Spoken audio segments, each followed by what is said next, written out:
Hello everyone, once again welcome back to our another video जहाँकि दशम श्रेणी साहित्य पाठ जो गल्प कालर कपाल तले सही वीडियोर प्रश्नोत्तर को आपण मानक स्वागत। आज आम आलोचना करवा तार निर्दिष्ट उत्तरमूलक प्रश्नोत्तर जे कि परीक्षा बहुत उपयोगी हम ए बोर्ड परीक्षा प्रिपरेशन जोरदार पिला माने केबे चलैबे से विषय में आलोचना करवा। तबे चलो आलोचना करवा आमर आज विषय वस्तु को यही कालर कपाल तले प्रश्न उत्तर कार्यक्रम को। तेबे देख पिले धौली पहाड़ पाददेश केउ नदी बही जाइछि यार सठिक आंसर हम ना धौली पहाड़ पाददेश दया नदी बही जाइछि नुह कि। तापरे 2 नंबर प्रश्न अंगद चौधरी केउ विषय छात्र अटंती ना अंगद चौधरी इतिहासर छात्र इतिहास विषय छात्र अटंती। 3 नंबर प्रश्न अंगद चौधरी केउ विश्वविद्यालय छात्र अटंती ना अंगद चौधरी नालंदा विश्वविद्यालयर छात्र अटंती नुह कि। तापरे 4 नंबर प्रश्न अंगद काहार शिलालेख पढ़िचंती अंगद काहार शिलालेख पढ़िचंती ना अंगद अशोक सम्राटक शिलालेख पढ़िचंती। काहा सोर्सरे अंगद चमकी पड़िले ना जड़े राजवंशी दीर्घदेही पुरुषों सोर्सरे अंगद चमकी पड़िले नुह कि। एपरी भाव वर्णना होइछि। देखिबा अन्य प्रश्न गुड़िक आलोचना करिबा। आपण कौन कलिंगर महाराजा एहा किए काहाकू कहिछि ना एहा अंगद चौधरी सही दीर्घदेही राजपुरुषों को कहिसंती। आपण कौन एर कलिंगर महाराजा कि नुह कि। 7 नंबर प्रश्न मु तो दुनिया रे सबुठार शीघ्र चले यह कहार उक्ति ना यह दीर्घदेही राजपुरुषों उक्ति बुझिला। 8 नंबर प्रश्न कलिंग महाराणी नाम कौन थिला ना आर सठिक आंसर होची कौन ना कलिंग महाराणी नाम कुरुबकी थिला कुरुबकी बुझिला। 9 नंबर प्रश्न केउ माने महाराणी को संसंभ्रम अभिवादन जणाइथिले ना तांकर पात्र मंत्री पारिषद वर्ग एमानंक समेत समस्त सेनानायक महाराणी को ससंभ्रम अभिवादन जणाइथिले नुह कि।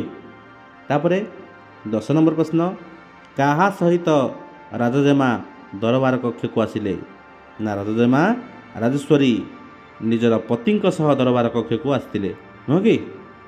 तापरे 11 नंबर प्रश्न कलिंग किए आक्रमण करिसंती ना कलिंग आक्रमण करछति मगध सम्राट अशोक कलिंग आक्रमण करछंती।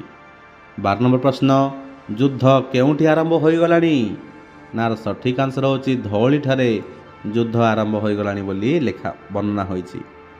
13 नंबर प्रश्न अचानक आक्रमण रे कलिंगर कौन ध्वंस होईची ना कलिंगर सीमांत बाहिनी संपूर्ण रूप ध्वंस होईची माने बॉर्डर सेना से माने कहते ना अचानक आक्रमण फल संपूर्ण ध्वंस हो जाती। 14 नंबर प्रश्न कलिंग एक अति संकट मुहूर्त आसी पहुँची यह कहार उक्ति ना यह कलिंगर महामंत्री उक्ति अटे। 15 नंबर प्रश्न राजेश्वरी केते जन योद्धा को चाहूले ना राजेश्वरी 12 जन विश्वस्त योद्धा को चाहूले। 16 नंबर प्रश्न राजेश्वरी केते जन योद्धा को बाहर को जीवा कहले ना राजेश्वरी 5 जन योद्धा को बाहर को जीवा कहले नुह कि। तापरे 17 नंबर प्रश्न युद्ध रे केते जन सेनापति राजेश्वर स्थिर कले ना युद्ध रे 12 जन सेनापति राजेश्वर स्थिर करथिले माने प्रत्येक जन जने सेनापतिर दायित्व तुलाइबे बोली कहिदिले। रक्तर नदी किए पलटिला ना रक्तर नदी दया नदी पलटिला नुह कि। 19 नंबर प्रश्न कलिंग युद्ध केते मास लागिथिला ना कलिंग युद्ध 4 मास लागिथिला बुझिला। तापरे 20 नंबर प्रश्न केते दिनर युद्ध शेष हो बोली महामंत्री मगध सम्राट को कहिदिले ना 2 दिन रे युद्ध शेष हो बोली महामंत्री मगध सम्राट अशोक को कहिथिले नुह कि। मगध सैन्यक निकटरू कौन सरी आसुला ना मगध सैन्यक निकटरू रसद सरी आसुला है तुम खाया पीया सब जदि सब सरी आसुला है। 22 नंबर प्रश्न अशोक केउ मंत्र दीक्षित हेले ନା ଅଶୋକ ଅହିଂସା ମନ୍ତ୍ରରେ ଦୀକ୍ଷିତ ହେଲେ, ବୌଦ୍ଧ ସନ୍ନ୍ୟାସୀ ସେ ବନିଗଲେ। 23 ନମ୍ବର, ରାଜେଶ୍ୱରୀ କାହା ସହ ଯୁଦ୍ଧ କରି ମୃତ୍ୟୁବରଣ କଲେ? ନା ରାଜେଶ୍ୱରୀ ମଗଧ ସେନାପତିଙ୍କ ସହ ଯୁଦ୍ଧ କରି ମୃତ୍ୟୁବରଣ କଲେ। ରାଜନୀତିର ବ୍ରହ୍ମାସ୍ତ୍ର କ'ଣ? ନା ଷଡ଼ଯନ୍ତ୍ର। ଷଡ଼ଯନ୍ତ୍ର ହେଉଛି ରାଜନୀତିର ବ୍ରହ୍ମାସ୍ତ୍ର। ଶାନ୍ତି ସ୍ତୂପ କେଉଁଠି ଅବସ୍ଥିତ? 25 ନମ୍ବର ପ୍ରଶ୍ନ। ନା ଇଏ ଶାନ୍ତି ସ୍ତୂପ ଧଉଳିଠାରେ ଅବସ୍ଥିତ ବୋଲି ଅଛି। ତେବେ ପିଲାମାନଙ୍କ ପାଇଁ ଗୋଟିଏ 25 ମାର୍କିଆ ଇନଷ୍ଟାଣ୍ଟ ଏକ୍ଜାମ୍ର ଆମେ ପ୍ରାକ୍ଟିସ୍ କରାଇବା। ଦେଖିବା ପିଲାମାନେ କେମିତି ପ୍ରାକ୍ଟିସ୍ କରୁଛନ୍ତି। ତା ସହିତ ଆନ୍ସର୍ ମଧ୍ୟ ନିଜର ମତାମତ କମେଣ୍ଟସ୍ ମାଧ୍ୟମରେ ଦେବ। ଦେଖ ପିଲେ, ଅଶୋକଙ୍କ ଶିଳାଲେଖରେ କେଉଁ ବିଷୟରେ ଉଲ୍ଲେଖ ଅଛି? ଅଶୋକଙ୍କ ଶିଳାଲେଖରେ କେଉଁ ବିଷୟରେ ଉଲ୍ଲେଖ ଅଛି? ନା ଅହିଂସା, ଦୟା ଓ କ୍ଷମା, ଏସବୁ ବିଷୟ ଅଶୋକଙ୍କ ଶିଳାଲେଖରେ ବର୍ଣ୍ଣନା ଅଛି। ଧଉଳି ପାହାଡ଼ ଚାରିପାଖରେ ଘଞ୍ଚ ଜଙ୍ଗଲ ଭରା ସମଗ୍ର ଅଞ୍ଚଳ ଭିତରୁ ଅଙ୍ଗ ଚୌଧୁରୀକୁ କ'ଣ ଶୁଣାଯାଉଥିଲା? ନା ତାକୁ ଖାଲି କ'ଣ ଶୁଣାଯାଉଥିଲା? ନା ଅସଂଖ୍ୟ ଘୋଡ଼ା ଟାପୁର ଶବ୍ଦ ଶୁଣାଯାଉଥିଲା। ଅସଂଖ୍ୟ ଘୋଡ଼ା ଟାପୁର ଶବ୍ଦ ଶୁଣାଯାଉଥିଲା। ତାପରେ ମୁହୂର୍ତ୍ତକ ପାଇଁ ମଧ୍ୟ ପଛକୁ ନ ଚାହିଁ ଦୀର୍ଘଦେହୀ ପୁରୁଷ ଜଣକ ଅଙ୍ଗଦକୁ କ'ଣ କହିଥିଲେ? ନା କହିଥିଲେ, ମୁଁ ତ ଦୁନିଆର ସବୁଠୁ ଶୀଘ୍ର ଚାଲେ, ନୁହଁ କି? ଏ କଥା କହିଥିଲେ।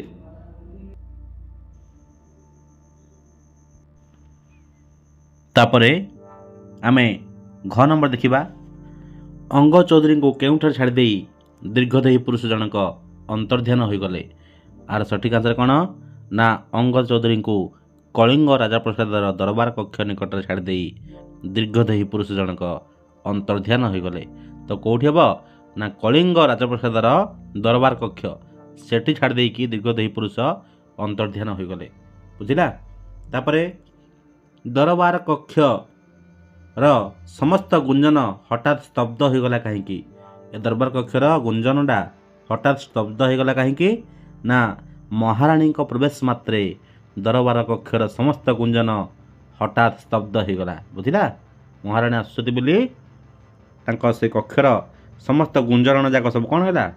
ସବୁ ସ୍ତବ୍ଧ ହୋଇଗଲା। ତାପରେ ମହାରାଣୀ କୁରୁବକୀ କଳିଙ୍ଗ ମହାରାଜା ପଠାଇଥିବା କେଉଁ ବାର୍ତ୍ତା ନେଇ ଦରବାର କକ୍ଷକୁ ପ୍ରବେଶ କଲେ? ଏହାର ସଠିକ୍ ଆନ୍ସର କ'ଣ? ନା ମହାରାଜାଙ୍କ ଅନୁପସ୍ଥିତିରେ ରାଜଜେମା ରାଜେଶ୍ୱରୀ ସମସ୍ତ କାର୍ଯ୍ୟ ପରିଚାଳନା କରିବାକୁ ମହାରାଣୀ କୁରୁବକୀ କଳିଙ୍ଗ ମହାରାଜା ପଠାଇଥିବା ବାର୍ତ୍ତା ନେଇକି ଦରବାର କକ୍ଷକୁ ପ୍ରବେଶ କରିଥିଲେ। ବୁଝିଲା? ତାପରେ ଦେଖିବା ଅଙ୍ଗ ଚୌଧୁରୀ କିଏ? ଅଙ୍ଗ ଚୌଧୁରୀ ହେଉଛନ୍ତି ନାଳନ୍ଦା ବିଶ୍ୱବିଦ୍ୟାଳୟର ଜଣେ ଗବେଷକ, ନୁହଁ କି? ତାପରେ କଳିଙ୍ଗ ରାଜଜେମା ରାଜେଶ୍ୱରୀ କିପରି ମୃତ୍ୟୁବରଣ କରିଥିଲେ? ନା ମଗଧ ସେନାପତିଙ୍କ ସହ ପ୍ରଚଣ୍ଡ ଯୁଦ୍ଧ କରି କଳିଙ୍ଗ ରାଜଜେମା ରାଜେଶ୍ୱରୀ ମୃତ୍ୟୁବରଣ କରିଥିଲେ। ବୁଝିଲା? ତାପରେ ରାଜଜେମା ରାଜେଶ୍ୱରୀଙ୍କ ଦ୍ୱିତୀୟ ମନ୍ତ୍ରଣାଟି କ'ଣ ଥିଲା? ଦ୍ୱିତୀୟ ମନ୍ତ୍ରଣାଟି କ'ଣ ଥିଲା? ନା ରାଜଜେମା ରାଜେଶ୍ୱରୀଙ୍କ ଦ୍ୱିତୀୟ ମନ୍ତ୍ରଣା ଥିଲା, ଆପଣମାନେ ସମସ୍ତେ ଜଣେ ଜଣେ ନରପତି ବୋଲି ମନେ ରଖିବେ। ହେଲା? ଏହି ମନ୍ତ୍ରଣାଟି ଥିଲା ତାଙ୍କ ଦ୍ୱିତୀୟ ମନ୍ତ୍ରଣା। ତାପରେ ଅଶୋକ ମର୍ମାହତ ହେବାର କାରଣ କ'ଣ? ନା ଯୁଦ୍ଧର ବିଭୀଷିକା ଦେଖି ଅଶୋକ ମର୍ମାହତ ହୋଇଥିଲେ, ନୁହଁ କି? ଯୁଦ୍ଧର ଫଳାଫଳ ଦେଖିକି ହିଁ ଅଶୋକ ମର୍ମାହତ ହୋଇଥିଲେ। ତାପରେ କଳିଙ୍ଗର ମହାରାଜା ଅଥବା ତାଙ୍କ କନ୍ୟା କ'ଣ କରିପାରିନାହାନ୍ତି? ନା କଳିଙ୍ଗର ମହାରାଜା ଅଥବା ତାଙ୍କ କନ୍ୟା ଷଡ଼ଯନ୍ତ୍ର ରୂପକ ରାଜନୀତିର ବ୍ରହ୍ମାସ୍ତ୍ରର ବ୍ୟବହାର କରିପାରିନାହାନ୍ତି। ଏଇଟା ହିଁ ଥିଲା ଏଠି ବର୍ଣ୍ଣନା ହୋଇଛି। ତାପରେ କାହାକୁ ଚାହିଁ ଅଙ୍ଗଦ ଚୌଧୁରୀ ଚମକି ଉଠିଥିଲେ? ନା ଦୀର୍ଘଦେହୀ ପୁରୁଷଙ୍କୁ ଚାହିଁ ଅଙ୍ଗ ଚୌଧୁରୀ ଚମକି ଉଠିଥିଲେ। ତାପରେ ରାଜେଶ୍ୱରୀ କାହା ସହିତ ଯୁଦ୍ଧ କରି ମୃତ୍ୟୁବରଣ କରିଥିଲେ? ନା ରାଜେଶ୍ୱରୀ ମଗଧର ସେନାପତିଙ୍କ ସହିତ ଯୁଦ୍ଧ କରି ମୃତ୍ୟୁବରଣ କରିଥିଲେ। ତାପରେ ଦୀର୍ଘଦେହୀ ପୁରୁଷଙ୍କ ଆଖି ଦୁଇଟି କିପରି ଥିଲା? ନା ସେଇ ଦୁଇଟି ଆଖିରେ ଥିଲା କ'ଣ? ଅସାମାନ୍ୟ ଦୀପ୍ତି, ମାନେ ଅତ୍ୟନ୍ତ ଉଜ୍ଜଳ ଥିଲା ଏଥିରେ। ତାପରେ ରାଜନୀତିର ବ୍ରହ୍ମାସ୍ତ୍ର ଷଡ଼ଯନ୍ତ୍ର ବୋଲି କିଏ ବାରମ୍ବାର ପ୍ରମାଣ କରିଛି? ନା ଇତିହାସ ପ୍ରମାଣ କରିଛି, ନୁହଁ କି? ତାପରେ ଦେଖିବା ଗୋଟିଏ ଶବ୍ଦରେ ଉତ୍ତର ଲେଖ 2 ନମ୍ବରର ଏମିଟା ମଧ୍ୟ ଆଲୋଚନା କରିବା। ସାହିତ୍ୟକ ଭଗବତୀ ଚରଣ ପାଣିଗ୍ରାହୀ ଗାଳ୍ପିକା ନନ୍ଦିନୀ ଶତପଥୀଙ୍କ ସମ୍ପର୍କରେ କ'ଣ ହେବେ ନା ପିତୃବ୍ୟ ବା ପିତାତୁଲ୍ୟ ହେବେ। ଠିକ୍ ଅଛି, ତ ପିତୃତୁଲ୍ୟ ହେବେ ଭଗବତୀ ଚରଣ ପାଣିଗ୍ରାହୀ।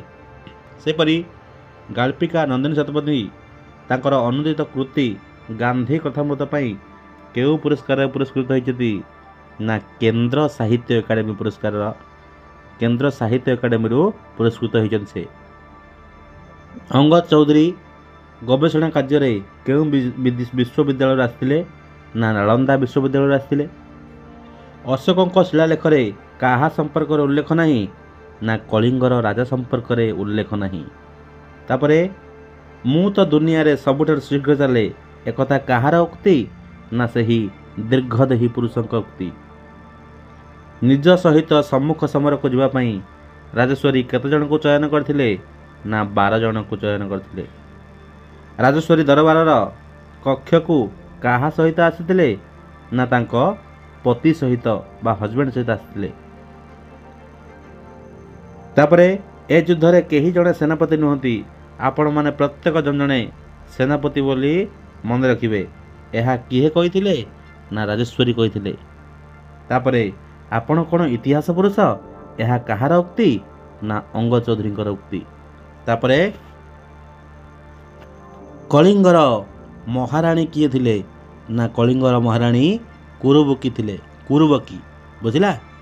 ତ ଏପରି ଭାବେ 25ଟି କ୍ୱେଶ୍ଚିନ୍ର ଆନ୍ସର୍କୁ ପ୍ରାକ୍ଟିସ୍ କରିନେବ, ଯାହାକି ପରବର୍ତ୍ତୀ ଆମର ବୋର୍ଡ଼ ଏକ୍ଜାମ୍ରେ ଆପଣମାନଙ୍କୁ ସହଯୋଗ କରିବ। ଧନ୍ୟବାଦ।